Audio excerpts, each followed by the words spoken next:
ভাই আমার 10টা টাকা দিলে।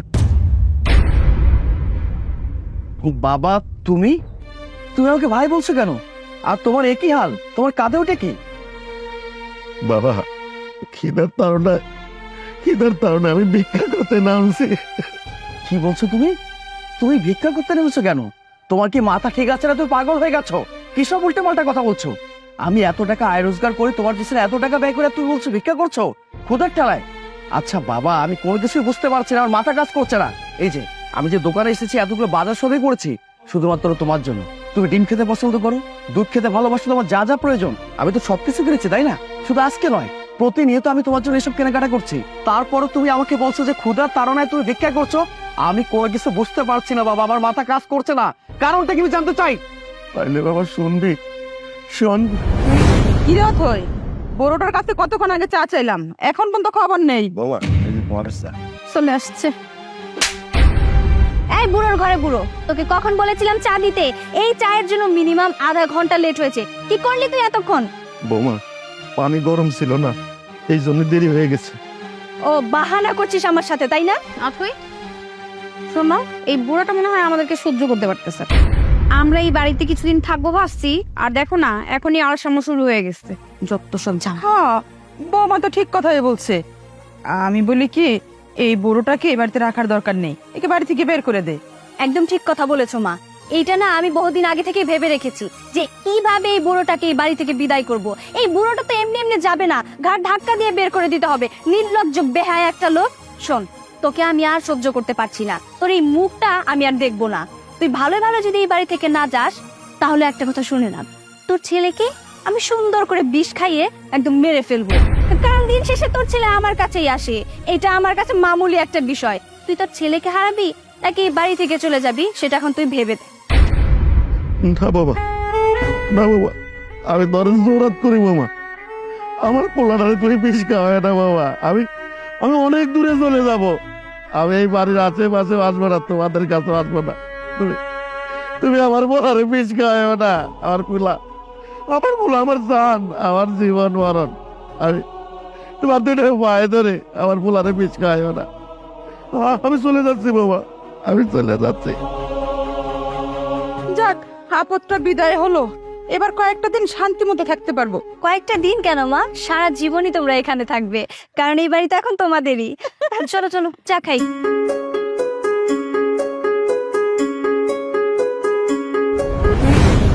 বাজান, আমি তো জোরাত করি বাজান, ওই বাড়িতে আমি আর যাবো না বাজান, ওই বাড়িতে যাবো না। বৌমা কি কইছে জানিস বাজান? আমি যদি বাড়িতে না বাড়ি তাহলে বৌমার ধরে পিচ খাওয়া মারে ফেলবো। আমি ওই বাড়িতে যাবো না, আমি ওই বাড়িতে যাবো না বাজান। বাবা তুমি বাবু ভয় করো না, আমি তো তোমার সন্তান বেঁচে আছি, সেটা আমি দেখবো। যে বাড়িটা তুমি কষ্ট করে তৈরি করেছো, সেই বাড়িতে তুমি যদি না যাও কে থাকবে বলো? তুমি কোনো চিন্তা করো না, তুমি আমার সাথে চলো, আমি পুরো ব্যাপারটা দেখবো। আসো। অথই, অথই, এই অথই। কি ব্যাপার, আজকে এত তাড়াতাড়ি চলে এলে যে? আমার বাবা কোথায়? বাবা বাবা তো কিছুক্ষণ আগে মুরগির মাংস দিয়ে গরম গরম ভাত খেয়ে নামাজে গেল, জুম্মার নামাজ পড়তে গেছে। বাহ, বাবা কিছুক্ষণ আগে ভরপুর খেয়ে তারপরে নামাজে গেছে। কোন মসজিদে গেছে? কেন, যে মসজিদে যায় সেই মসজিদেই গেছে। ও আচ্ছা, তোমার কথা শুনে আমি বুঝতে পারছি তুমি স্পষ্ট মিথ্যা কথা আমাকে বলছো। কোন মসজিদে নামাজ আদায় করার জন্য গেছে সেটা বলতে পারছো না? আরে আজকে তো রবিবার, রবিবার কিভাবে জুম্মার নামাজ আদায় করা যায়? আমি যতটুকু জানি যে রবিবারে কখনো জুম্মার নামাজ আদায় করা যায় না। সত্যিটা এখনো বল, বল বলছি। আমার বাবা কোথায়? না মানে আসলে হয়েছে কি, এখনো সময় আছে, ভালো মতো করে বল, আমার বাবা কোথায়? সাগর, এটা কেমন ব্যবহার? তুমি বাইরে থেকে এসে আমার মেয়ের সাথে খারাপ ব্যবহার করতেছো কে? আমার মেয়ে কি এমন অনলাইন কাজ করেছে? আরে মা তুমি চুপ থাকো তো। আচ্ছা সাগর, তোমার 10টা টাইমে বলছিলাম গরম জিলাপি নিয়ে আসতে, জিলাপি নিয়ে আসছো? গরম জিলাপিটা আমার খুব পছন্দ। এই আপনি চুপ করেন, গরম জিলাপি দরকার তাই না? আমার বাবাকে আমি খুঁজে পাচ্ছি না, আর এখানে গরম জিলাপি মারছে। এই এখনো সময় আছে, ভালো মতো বলো, আমার বাবা কোথায়? কি হলো, বলতে পারছিস না তাই না? আমি জানি তুই বলতে পারবি না আমার বাবা কোথায়। আমি তোকে বলছি আমার বাবা কোথায়। বাবা, বাবা এদিকে এসো।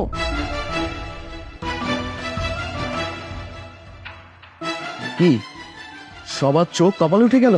হ্যাঁ, সাগর, তুমি মাথা গরম করো না ভাই। এখন এত সাথে এরকম খারাপ ব্যবহার করতেছো, আমি বুঝতে পারছি তোমার অনেক রাগ হইতেছে। এক কাজ করি, আমি তোমার জন্য শরবত বানিয়ে নিয়ে আসি, তারপর আমরা ঠান্ডা মাথায় কথা বলি। এই আপনি চুপ করে। অথই, এই বাড়িটা আমার বাবার, এই বাড়িটা আমার বাবা নির্মাণ করেছে। আমার বাবার বাড়িতে আমার বাবার ঠাঁই হয় না, অথচ তোর মা বোন ভাই সবার ঠাঁই হয়। বাসুরাতে তোকে আমি বারবার বলেছিলাম আমার মা নেই, আমার শুধু বাবা আছে। আমার বাবাই আমার সবকিছু। আমার বাবাকে কখনো কষ্ট দেওয়া যাবে না। আমার বাবাকে সবসময় সুখে শান্তিতে রাখতে হবে, ভালো রাখতে হবে, তার সেবা যত্ন করতে হবে। তুই আমাকে কি বলেছিলি? আরে তুমি কোনো চিন্তা করো না, তোমার বাবা মানে তো আমারই বাবা। আমি তোমার বাবাকে অনেক সুখে শান্তিতে আরামাইসে রাখবো। তোমার বাবার কষ্ট হবে এমন কোনো কাজ আমি করব না। তুই কথা রেখেছিস, কিভাবে রেখেছিস? আমি যখন বাসায় ছিলাম তখন আমার সামনে বাবার সেবা যত্ন ভালোবাসা এতটাই উঠতে পড়ে, আমি তো দেখে মুগ্ধ হয়ে যেতাম। যাক, আমি অথৈকে বিয়ে করে অনেক ভালো আছি, সুখে শান্তিতে আছি, যে কিনা আমার বাবার সেবা যত্ন করছে। আমার বাবাকে কখনো অন্য দৃষ্টিতে দেখেই নি, আমার বাবাকে নিজের বাবা মনে করে। যখন আমি অফিসে চলে যাই ঠিক সেই সময়টা আমার বাবার সাথে অন্যায়, অবিচার, নির্যাতন এমন কোনো কিছু নেই যেটা তুই করিস না। আমি অবাক হয়ে গেছি, বিশ্বাস কর। আমি যখন বাজার সদাই করতে গেলাম আমার বাবার জন্য, আমার বাবা কলা খেতে পছন্দ করে, ডিম খেতে পছন্দ করে, দুধ খেতে পছন্দ করে। আমার বাবা তো ঝাল কোনো কিছু খেতেই পারে না, চিনি খেতে পছন্দ করে, মিষ্টি খেতে পছন্দ করে। আমি এসব যখন কিনতে চাই আমার বাবারই জন্য, হঠাৎ করে দেখে আমার বাবা আমার কাছে ভিক্ষা চাইছে, আমাকে ভাই বলে ডাকছে। এই ব্যাপারটা আমার জন্য কতটা লজ্জার সেটা তুই বলতে পারিস? হ্যাঁ, দেখো, এত কথা বলে কোনো লাভ হবে না। হ্যাঁ ঠিক আছে, মানছি, বিয়ের রাতে তুমি আমাকে বলেছিলে যে তোমার বাবার যেন সব দায়িত্ব আমি নেই, তাকে যেন ভালোবাসি, তাকে যেন সম্মান করি। আর কত কি করব, এই বাড়িতে বউ হয়ে আসার পর থেকে তোমার বাবার সব দায়িত্ব আমার কাঁধের উপর। আমি আর কত মানবো? তোমার বাবা নোংরা একটা লোক, ঠিক মতো গোসল করে না, পোশাক পায়খানা সব বিছানার মধ্যে করে, সেইগুলো পরিষ্কার করার দায়িত্ব কি আমার? তোমাকে আমি বহুবার বলেছি বাড়িতে একটা কাজের লোক রাখো, তুমি আমার কোনো কথাই শোনোনি। আমি তো তোমার বাবার চাকর না যে তোমার বাবার এইসব আমি পরিষ্কার করতে যাব। ও আচ্ছা, আমার বাবার বেলায় সেবা যত্ন ভালোবাসা কোনো কিছু করা যায় না? আমার বাবার জায়গায় যদি তোর বাবা থাকতো তুই কি পারতি তার সাথে এমনটা করতে? পারতি না। তখন তো তোর ভালোবাসা দরদ চকলেটে উঠলাই পড়তো, তাই না? এই, আপনাদের মতো শাশুড়ির জন্য আজকে সমাজের এই অবস্থা। আপনি যদি ভালো হতেন আপনার মেয়েটা ভালো হতো। আপনি কি করে পারলেন? আপনার এই চোখের সামনে আমার বাবাকে ঘাড় ধাক্কা দিয়ে বাড়ি থেকে বের করে দিল, আর আপনি সেটার প্রতিবাদ না করে, আপনার মেয়েকে শাসন না করে তাকে লাইট দিতে মাথায় উঠিয়েছেন। আপনি আর একটা কথা বলবেন না। অথই, আমার বাবাকে নিয়ে এত সমস্যা হচ্ছে, ওকে ঠিক আছে ফাইন, আমার বাবা এই বাড়ি থেকে আর কখনো কোথাও যাবে না। এই বাড়ি থেকে তোরা এখন এই মুহূর্তে বেরিয়ে যাবি, যা বলছি। সাগর, এটা তুমি কি বলতেছো? ও এই বাড়ি ছেড়ে চলে যাবে মানে? ও এই বাড়ি ছেড়ে কোথায় যাবে? আপনার মেয়ে কোথায় যাবে, কি করবে, এসব আমাকে বলছেন কেন? যার সাথে আমার ঘর সংসার হবে না সে কোথায় যাবে, কি করবে, সব আমার দেখার বিষয় না। যার বলছি। আমার কথাটা শোনো সাগর, দেখো যা হবার তা তো হয়েছে না, আমি কেন যাবো এই বাড়ি থেকে? আমি তো তোমার বউ।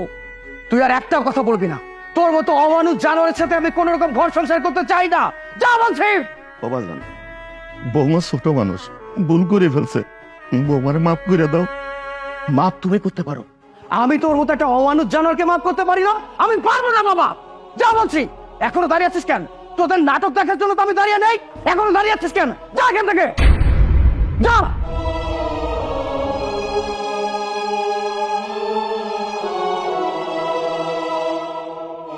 বাবা, তুমি কোনো চিন্তা করো না, এখন থেকে তুমি তোমার বাড়িতে তোমার ইচ্ছে খুশি মতো থাকবে। এখন আর তোমার কোনো বাধা বিপত্তি কোনো কিছু নেই বাবা।